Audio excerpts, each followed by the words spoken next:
All right, we're taking a look at crude oil for August 30th, 2010, and we're here about 11 o'clock Eastern Time on the 29th. And right now we've had some interesting action. We did a video on the 25th, and we were down at this level here. Around the weekly S2. This is also some previous support we talked about. And we were talking about our target being 72.54. And as you can see, we easily got through that. And then if you held on to a piece as suggested, in case we were coming off the low of the week and this support was going to hold for the long term, or at least for a swing position, then you're able to head on up. Right now I want to talk about an entry we just got in on the short side to with a good risk to reward, and we're going to play it back to a level of support, and we might be able to get 2, possibly 3 targets out of it. We're going to take a look at that at some of the range charts in the hourly and the 4-hour pivots.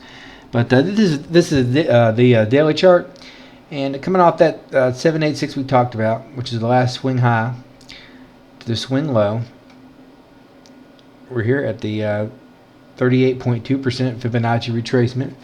Happens to be the daily 21 EMA, which we're using here, and that's an overlap as well. So we're looking to get in on a position here with a stop right above a level where we could find a good probable area for potential retracement at least, and then again we're going to play it where maybe hold a small piece in case we swing back to the low. In case it's 382, it ends up support ends up being broken a week from now, 3 days from now, who knows? We're in this trade, and we're doing a short term or a position trade, or maybe a long-term swing trade, however you want to look at it. So whatever you think your outlook on oil is for the long term, right? We'll probably play it as a break of support and hold a piece back to another level of support, and get in and out. Right now on the news, stock market correlation, the stock market's around 10,000, so oil can do anything as far as I'm concerned, and you'll see a lot of stuff in the news, Bloomberg and so forth, talking about the reasons oil's going up or down. And the fact of the matter is, just look at the chart. That's the best way to predict oil. And anyhow, let's go into the our range charts here. Let's get rid of the daily for now, and we're going to look at the range charts. And I like to go through what we're actually doing here. Range charts, not a lot of people are using range bars. It's been around for quite a while, but it just now is catching on with a lot of Forex traders. So at any rate, here we got the 4 range. So every candle here is 4 pips, right? The 13 range and the 21 range. This is what we use on crude oil. The currencies are a little bit different, and we'll go over some pound trades and stuff like that possibly later in the week. There's some setups, and we'll go over those range setups. But 4 range, 13 range, 21 range. We've got our hourly chart with daily pivots and the 4-hour chart with weekly pivots. And what we did here is we got on an entry. We were hoping to get a little bit more of a pullback. So basically we got a reversal signal, okay, right here. And that was on the 21 range. And most people doing the commodities are using 20 range charts if you do a lot of reading on it. And I just changed that to 21 to be a Fibonacci number. At any rate, it's been working out pretty well. We got a reversal signal on that. All right. We're also at the 382 we talked about on the other chart, right? The 38.2% retracement of the whole down move. Plus, we're at the 4-hour weekly M3. Pretty much, we're now trying to come back inside the Bollinger Band. That's positive as well. So, looking good there. The other area we saw around here was right in here. On the 13 range, we saw this double top.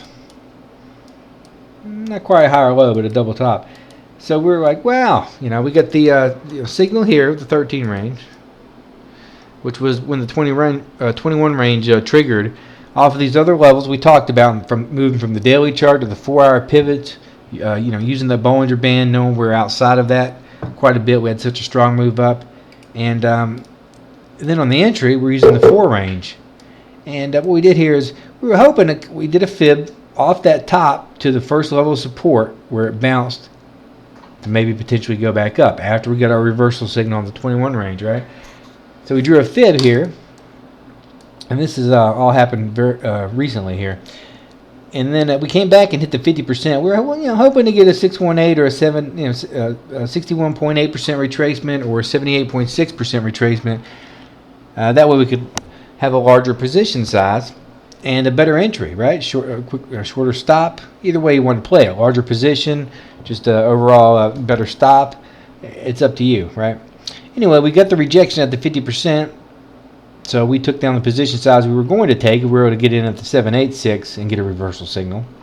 And right here we basically got in, and we've been riding it down since. And currently we're up for about 8 pips on this.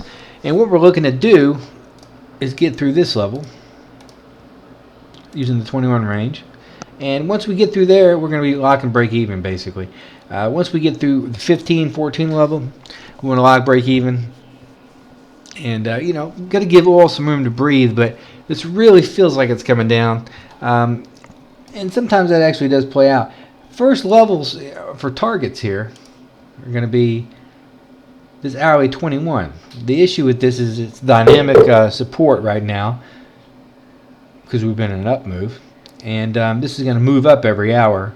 So price comes to meet it, depending on momentum, depending on speed of the market during the rest of the Asian session, as well as through the London session before we get to 9 a.m. in New York. That's going to be the first level you want to take some profit. The second target is going to be here at the daily pivot point, right? And final target here, if you're able to hold on a little bit more, if you want to do a 3-step, you could try like the hourly 200 EMA. But what I would do is just take most of it out at the daily pivot and just hold the rest to see if you don't get them continue to move down on oil this week. And if not, you've got a good entry, good stop, good risk to reward.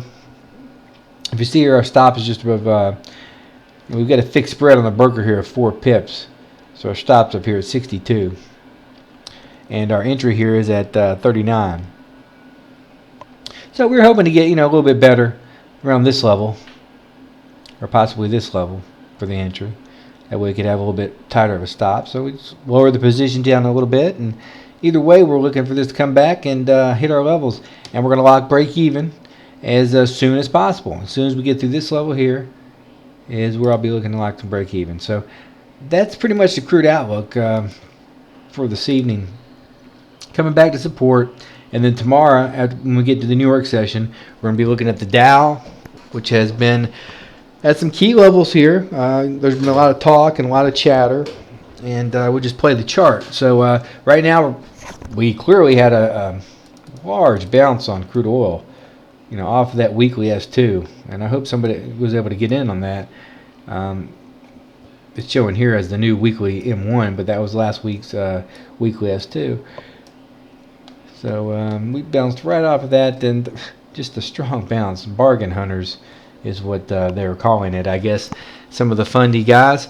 I'm all about fundamentals, but you've got to use the technical chart to, it means nothing basically. So I do respect the fundies quite a bit, though. And the analysis you can do, it's just amazing. Like last week, we played pound trades all week using 78.6% fib retracements on the 4-hour chart. When it got there, we got in low risk, good risk to reward ratio, and pretty much did that all week up and down when it was in that range. And it bounced back in the range, went through the range at one point there. But just using our overlap, 2 or more reasons, 3 or more reasons, or 5 or more reasons, that's a royal flush, right? So right now, looking for crude oil pullback anyhow. And then we'll be looking to possibly get in on a scalp to the long side for continuation. And what you're going to want to do there is just when you get around these key levels, I would say the daily pivot would be your better option. Hourly 21, it's going to really depend on what time it is when we get there. But you should be able to scalp in at the hourly 21. This has been such a strong up move. The issue I've got with everything, of course, is it's Monday. So things don't work quite the way they should on Monday. So quite a lot bit better just to take your profit, possibly scalp a lot more, You'll see the better moves on Tuesdays, Wednesdays, and Thursdays. Really, Tuesdays and Thursdays are the best I've seen. But either way, that's what we're looking at on crude oil, and I hope that it helps some people out. And talk to you guys later.